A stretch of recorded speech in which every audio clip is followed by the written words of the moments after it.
Bismillahirrahmanirrahim. Assalamualaikum warahmatullahi wabarakatuh. Perkenalkan, nama saya Alisa Nur Farani, NIM 6304002000071, kelas 3C Manajemen Bisnis Syariah.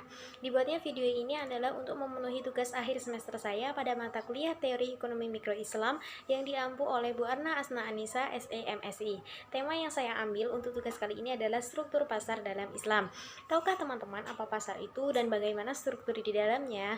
Nah, pasar itu adalah tempat bertemunya penjual dan pembeli untuk bertransaksi barang atau jasa, atau juga tempat bertemunya penawaran dan permintaan sehingga dapat menetapkan harga. Ada 3 prinsip dasar dalam Islam yang digunakan dalam bertransaksi, yaitu keadilan, menghindari kegiatan yang dilarang, dan memperhatikan aspek kemaslahatannya. Guna pasar itu adalah untuk mempermudah masyarakat dalam bertransaksi. Kesehatan pasar itu sendiri sangat tergantung pada mekanisme pasar yang mampu menciptakan keseimbangan pasar. Di dalam mekanisme pasar Islam itu mengutamakan kemaslahatan bersama dengan keadilan dan tidak merugikan salah satu pihaknya.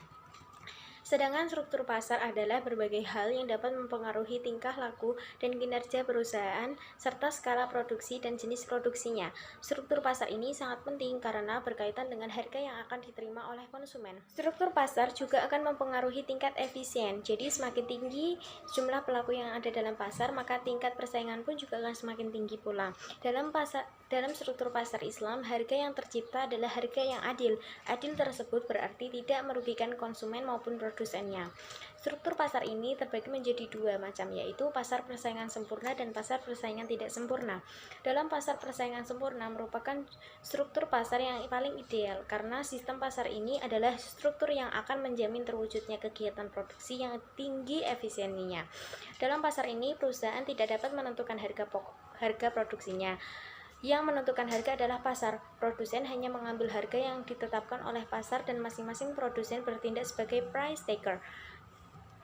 Menurut Islam, negara memiliki hak untuk melakukan intervensi dalam menetapkan harga untuk mencegah mengambil keuntungan di atas normal dan menjual di atas harga pasar, dan juga untuk melindungi kepentingan masyarakat yang lebih luas. Ciri-ciri dalam pasar persaingan sempurna adalah terdapat banyak pembeli dan penjual, barang dan jasa yang dijual bersifat homogen, adanya kebebasan perusahaan untuk keluar masuk pasar, dan adanya kebebasan untuk mengambil keputusan. Juga setiap pihak dapat mengetahui keadaan pasar yang dengan mudah. Dalam analisa penentuan harga, penting untuk menentukan jangka waktu yang diperlukan penawaran untuk bereaksi terhadap perubahan kondisi permintaan. Dalam menentukan harga, keseimbangan pasar dibagi menjadi 3 waktu yang berbeda, yaitu pasar persaingan sempurna jangka sangat pendek, yang kedua pasar persaingan sempurna jangka pendek, yang ketiga pasar persaingan sempurna jangka panjang. Yang pertama, pasar persaingan sempurna jangka sangat pendek. Dalam jangka waktu yang sangat pendek ini, produsen tidak dapat mengubah jumlah output yang ditawarkan di pasar karena dipengaruhi oleh besar kecilnya permintaan barang tersebut. Yang kedua, pasar persaingan sempurna jangka pendek. Dalam jangka pendek ada 4 kemungkinan dalam corak keuntungan atau kerugian perusahaan. Yang pertama, mendapatkan keuntungan yang luar biasa. Yang kedua, mendapatkan keuntungan normal. Yang ketiga, mendapatkan kerugian namun masih dapat membayar biaya perubahan. Yang keempat, mengalami kerugian dan menutup perusahaan. Yang ketiga, pasar persaingan sempurna dalam jangka panjang. Dalam waktu jangka panjang ini, perusahaan dimungkinkan menyesuaikan seluruh input agar sesuai dengan kondisi pasar.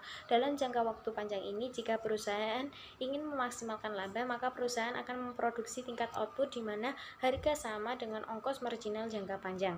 Kebaikan pasar persaingan sempurna ini adalah para produsen bebas untuk keluar masuk pasar. Yang keburukannya adalah pasar persaingan sempurna adanya keterbatasan dalam memilih produk karena barang yang homogen dan tidak mendorong adanya inovasi. Struktur selanjutnya adalah pasar persaingan tidak sempurna. Dalam pasar persaingan tidak sempurna ini hanya berlaku dalam suatu kelompok industri, bila mana dalam pasar tersebut sedikit penjual dan mampu mengendalikan harga. Jadi pasar ini pembeli hanya menurut saja harga yang ditetapkan oleh produsen. Ciri-cirinya yaitu sedikit penjual dan banyak pembeli. Yang kedua, masing-masing penjual dapat bersatu untuk menguasai pasar. Yang ketiga, pembeli tidak bebas menentukan pilihannya karena sedikitnya penjual yang ada dalam pasar. Macam-macam pasar persaingan tidak sempurna yaitu 1. Pasar monopoli. Hanya terdapat satu penjual menguasai pasar dan perusahaan ini tidak mempunyai barang pengganti yang sangat dekat. Yang kedua, pasar oligopoli, yaitu penawaran satu jenis barang yang dikuasai beberapa perusahaan. Yang ketiga, pasar persaingan monopolistik. Banyak perusahaan yang menghasilkan produk yang sifatnya heterogen dan dalam waktu dekat pasar ini mempunyai barang yang mengganti. Terima kasih dari saya, kurang dan lebihnya mohon maaf. Wassalamualaikum warahmatullahi wabarakatuh.